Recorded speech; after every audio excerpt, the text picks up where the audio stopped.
मैं ना कल एक अपने टीम मेंबर के साथ बैठा हुआ था और उसके साथ बहुत क्लोजली मैंने बातचीत करी, तो मुझे समझ में आया कि Y Gen are struggling more than the male peoples. कि दोनों के बीच में अगर देखा जाए तो ऑलमोस्ट 10 साल की एज का डिफरेंस तो है। और आई थिंक जो 10 साल पहले प्रायोरिटीज थी कुछ और, आज 10 साल बाद वो प्रायोरिटीज कुछ और हो चुकी हैं। और एक बात मेरे उनसे जानने के बाद पता चला, जैसे कि क्या होता है, एक एक चीज तो कंफर्म है, हर जनरेशन को लगता है कि भाई अपना स्ट्रगल, जैसे हमारे जो फादर थे, फादर वाली जनरेशन थी, उनको लगता था कि भाई जो उनका स्ट्रगल था वो कुछ और था। हम सोचते हैं कि हमारा स्ट्रगल जो था वो कुछ और था, और जो आने वाली जनरेशन है वो भी यही सोचती है कि उनका स्ट्रगल कुछ और है, ये लोग नहीं समझे थे। और वास्तव में ये बात हकीकत भी है कि हर हर लाइफ में, हर जनरेशन में स्ट्रगल चेंज हो रहा है। अब स्ट्रगल क्या चेंज हो रहा है कि मैं इस पे डीपली नहीं करना चाहता कि कौन सी जनरेशन बेटर है या कौन सी जनरेशन बेटर नहीं है, क्योंकि हर जनरेशन आज की तारीख में बहुत डिफरेंट तरीके से सोच रही है। जैसे कि पहले जनरेशन क्या होता था, जो हमारे फादर वगैरह का जो टाइम हो रहा था, दे उनको ना रिश्ते की बड़ी इंपॉर्टेंस हो रही थी। रिश्ता हो गया, घर हो गया, उनकी लाइफ में जब वो कमाना शुरू करते थे अपने गांव से या अपने कहीं भी किसी क्षेत्र से वो निकलते थे, बाहर जाते थे, तो उनकी पहली प्रायोरिटी कि भाई आप फटे हुए कपड़े पहन लेंगे, आप बसाल सा खाना खा लेंगे, कहीं भी उठ जाएंगे, कहीं भी बैठ जाएंगे। उनकी एक प्रायोरिटी थी, जो मेरे जीवन में लोग जुड़े हुए हैं, उनके बच्चे हो गए या उनके माता पिता हो गए, तो उनकी पहली प्रायोरिटी थी कि भाई घर तो किसी भी कीमत पे लेना ही है। सो उनकी प्रायोरिटी हुआ करती थी घर। अब वो गलत भी नहीं था, इसलिए मेरे को लगता है कि उस वाली जनरेशन ने बहुत सारी वेल्थ इस हिसाब से भी जोड़ी कि उनके पास खेती करने के लिए भी चीजें थी और रहने के लिए घर भी था, बट वो बाकी सारी चीजों में कॉम्प्रोमाइज करने को तैयार थे। अब जो जैसे हमारी जनरेशन आई, जो मिलीनियल्स वाली जनरेशन आई, अब मिलीनियल वाली जनरेशन के टाइम पे आते आते क्या होगा कि जो रियल इस्टेट वगैरह, ये काफी चीजें महंगी महंगी, एक तो महंगी भी हो चुकी है, अनअफोर्डेबल भी हो चुकी है। दूसरा, हमारे टाइम की हमारी जनरेशन को थोड़ी सी, ऐसा नहीं कहूंगा कि they are the struggler also, but इनका जो जब उन्होंने कमाना शुरू किया ना, सो ये कन्वीनियंस की और ज्यादा प्रायोरिटी दी उन्होंने ओवर दी घर हो या कोई और ऐसे जिसमें हमारे माँ बाप ने स्ट्रगल किया। बिकॉज मैंने एक बात देखी है कि हमारे जिस एज में आज हम बैठे हैं, हमारे फादर वाली जनरेशन ने इस एज में कम से कम सबने घर तो बना ही दिया था। अब आज की प्रायोरिटी चेंज हो चुकी है कि घर नहीं बनाएंगे, हम थोड़ा लग्जरी की ओर मूव करेंगे और थोड़ा कन्वीनियंस की ओर मूव करेंगे। लाइक आज लोग 3-3 4-4 खरीद लेते हैं, पर घर घर किसी के पास एक भी नहीं होता। अब उस जनरेशन को, हमारे वाले जनरेशन को क्या लग रहा है ना, जो हमारे माँ बाप का स्ट्रगल जिन्होंने चीजों में किया है ना, वो चीज में तो बिल्कुल नहीं करना है, कोई नई चीज में स्ट्रगल करेंगे।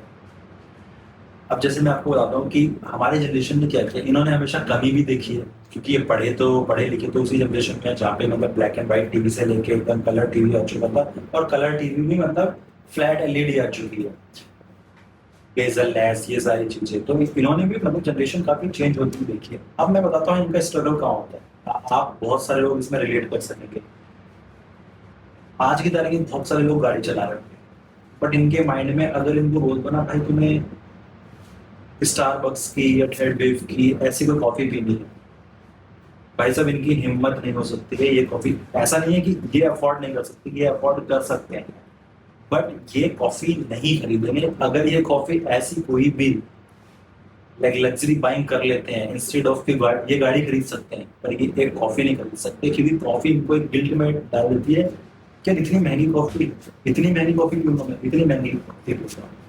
सो हमारी जनरेशन का स्ट्रगल एक डिफरेंट तरीके का स्ट्रगल हुआ। अब जो आने वाली जनरेशन हो रही है, उनका स्ट्रगल हमारे से भी ज्यादा डिफरेंट है।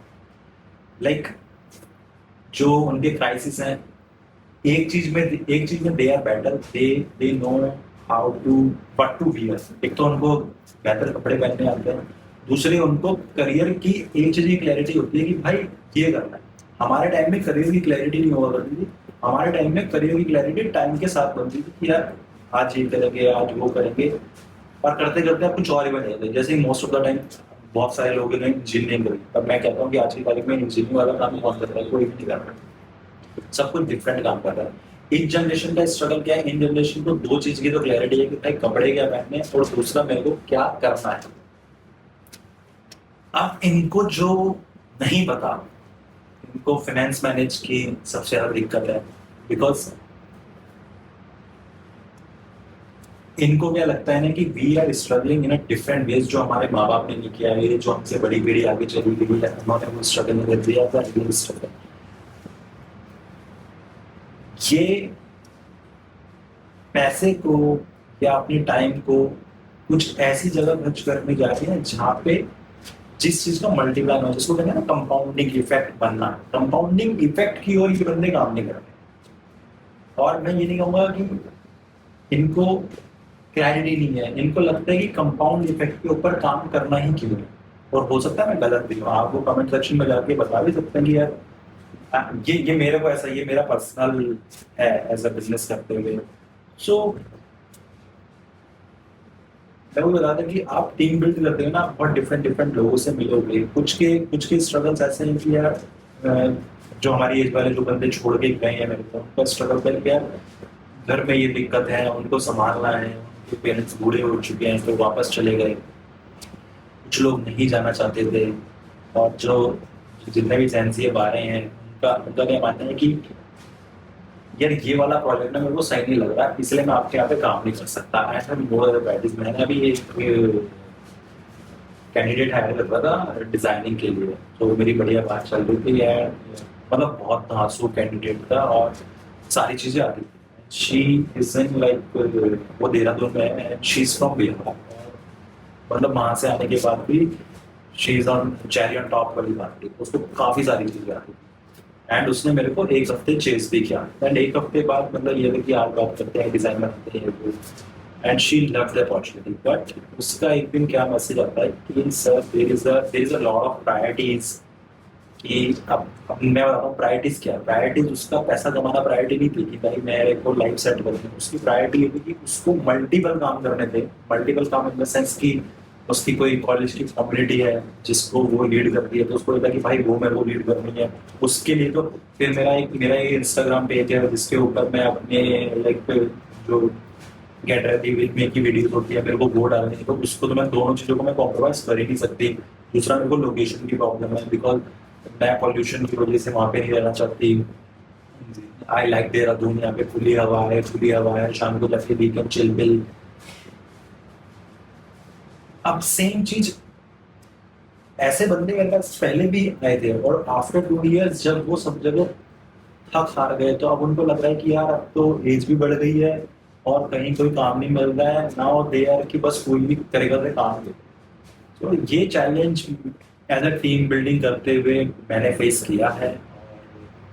अगर आप लोग भी कोई ऐसी टीम बिल्ड कर रहे हैं, आप ये चैलेंज फेस कर रहे हो, तो मेरे से कांटेक्ट कर सकते हो। बाकी मैं अपनी लर्निंग आप लोगों के साथ बिल्कुल एकदम अनफिल्टर्ड तरीके से हमेशा शेयर करता रहूँगा। तब तक आप इस वीडियो को लाइक कर दीजिए, सब्सक्राइब कर दीजिए। Thank you.